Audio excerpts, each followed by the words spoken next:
I'm Badenbroek. I am a lecturer here at the university. I teach, among other things, Introduction to Mathematics. I graduated in econometrics from Tilburg University, and now I've been working here for over a year. In my spare time, I mostly like reading, non-fiction mostly. So the thing I like most about my job is that I get to help students, to interact with them and to teach them something new, something they did not understand before. And I think that many people who have been teachers will understand that if you help someone understand something they did not understand before, that gives a great feeling. The courses I teach in the econometrics program are actually quite varied. So on the one hand, I have my nonlinear optimization course, which is theoretical mathematics, something I think they have to know if they're going to be full-fledged mathematicians. On the other hand, we have this seminar course where they actually work on a practical case. Best case scenario is that some of the tools they learn in my theoretical course also come back in this more practical course. So I hope that then by that stage, at the very least, they understand why I was being so annoying to them and trying to teach them all this theoretical stuff. If not, then I was a very diligent student.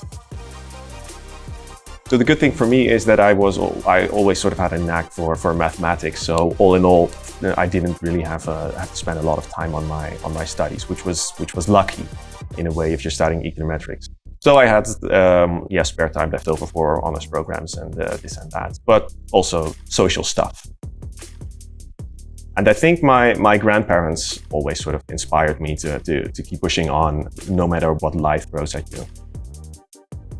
So yes, Erasmus has a very international atmosphere about it as well. I do think it is very useful for students to be in such an international environment, especially for those students who will go on to work in international settings later on in life. It exposes you to different perspectives on the courses that you're studying, or on what kind of different backgrounds there could be. Well, obviously, as it stands now, mathematics is very important for how economics is done. Whether that is a good thing is sort of up for debate, but it is very important to the discipline as it stands now. I think there are still a lot of interesting things going on in mathematics. Still, many discoveries are being made. Obviously, there's a philosophical argument whether mathematicians make discoveries or whether they just invent stuff. But there is still a lot going on in the field of mathematics. Data science, for instance, is a hot topic. This is obviously founded on advanced mathematics. So there is still a lot of work being done by mathematicians.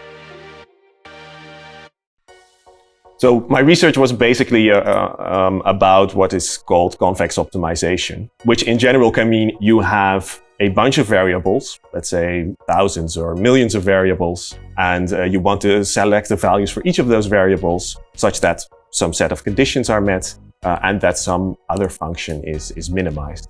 That is a very abstract problem. I can't make it any more concrete than that, but it has many applications in the field of economics.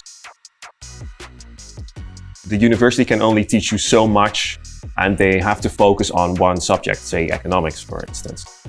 If you want to really understand the world, there's a lot of other stuff to also be learned.